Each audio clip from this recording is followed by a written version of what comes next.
because I can get worse. I can get worse.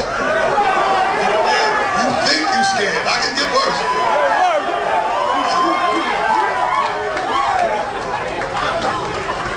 Bush and that little black girlfriend of his. Oh, you're not that naive. Condoleezza Brown, rice and beans. That little house next door. I can't stand it.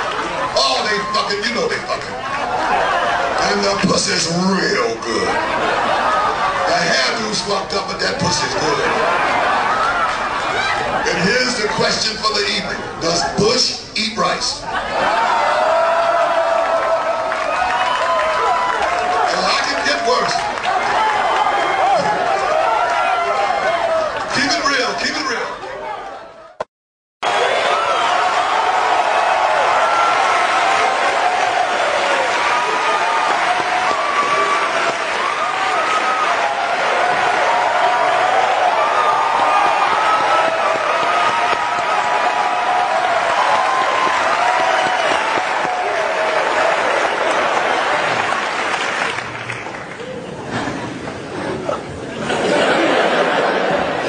Everybody's waiting to see how crazy I am.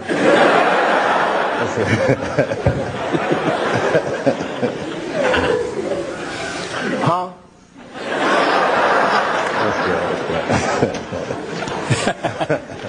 For 11 and a half years, my job on this stage has been to trace for our students the journey that has resulted in the artist in that chair at this moment. It begins always logically at the beginning. School. For half of a school year, I transferred to Duke Ellington. See, this is the thing. When I came back from Ohio, like I left when I was like 10, almost 11. I came back when I was 13, going on 14. While I was gone, crack had come out. So I got like a before and after. It was like a crack bomb had gone off. Like D.C. during the crack epidemic was probably one of the worst cities in America. It definitely was the murder capital. My freshman year of high school, 560 kids my age murdered. It's heavy, man, you know. Everybody I knew sold cracks. Only God knows how many people were smoking crack. And that made a real big impression on me. That and the fact that D.C. is a very segregated city, especially at that time. Statistically speaking, to this day, statistically speaking, there's not one poor white person in Washington. There's a lot of poor black people in Washington. So these are the things that I'm seeing, and I didn't like that shit, man. I didn't like going to Eastern. So I was going through a real tough time. What did you mean, Dave, when you described your father's death in 1998 as the beginning of a terrible decline? I was 23 when I was doing Half Baked. I was getting ready to turn 24. And I was going through all the things that a dude goes through when it goes from one level to the next. I was starring in a movie that I wrote. So things start getting crazy around you. Yeah. And my 24th birthday was coming on August the 24th, and I said, this is going to be a big one. And the morning that I turned 24, phone rang, and my sister was like, Dad had a stroke. For the next year, I watched my father teeter on life and death. And it was just all this stuff, man. Like Dad was dying, the Half Baked didn't come out the way I wanted it to come out. I was real upset about that. Because it was a real cool script, and then I saw it, I was like, hey man, you made a weed movie for kids. And it wasn't for kids, the script, you know. It was all these things, so much pressure. Africa. Then I was in Ohio. I get a call on my cell phone from Hollywood. I'm like, hello, Hollywood. They're like, hello, Dave. They're like, that pilot you did for Fox, looks like they want to pick it up. We need you to come out because they want to meet with you. And I was like, well, listen, I can't really come out right now. got a real bad situation at home. Can we talk about this on the phone? No, no, they would rather meet with you in person. But you know, like the whore that they turned us into, I jumped on that plane and left my father's bedside, which I regret to this day, and I went out and I sat with these people in this room, and if you can imagine a large circle of people, and I was 12 o'clock, the black dude. Yeah, Dave, we really liked the show, but the pilot episode was about me getting booed off stage at the Apollo. They go, you know, but what are we going to do about it? I mean, there's not really any white people in it. I said, well, it's about the Apollo. It's not really white. Well, you know, we were thinking about the girl on the show. We didn't think she was that funny, not that good looking. I think we should recast her, maybe. And they started using terms like universal appeal. Basically saying they want me to recast a girl with a white woman. I said, yeah, I don't think I can do this, and I quit. On the cover of Variety, Chappelle pulls the race card. The race card. And I get calls from Newsweek, 60 Minutes. Everybody, we want your story. Now I'm scared to death. I'm like Rosa Parks or something. Like, I'm not ready for this. I was just venting a little bit.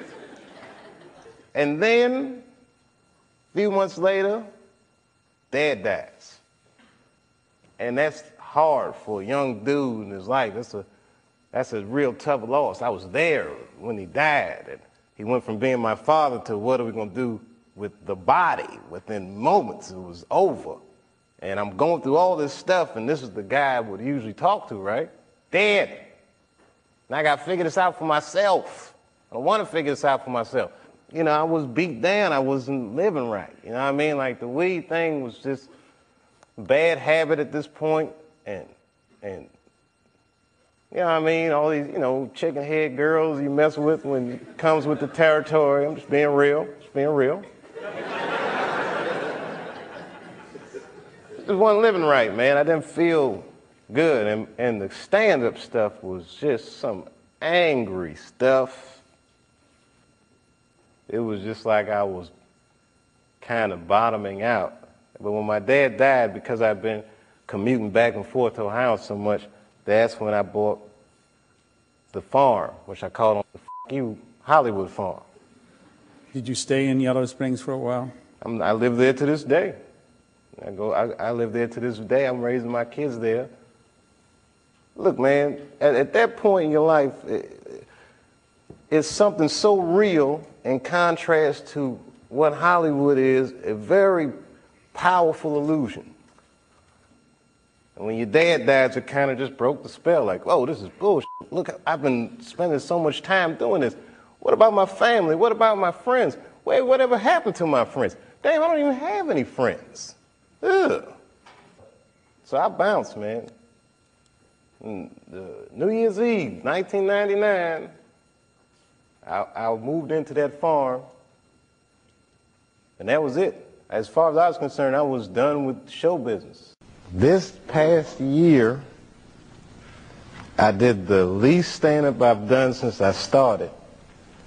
'Cause I was freaked out, man, with the fame thing and being called crazy and drug addict and all these things.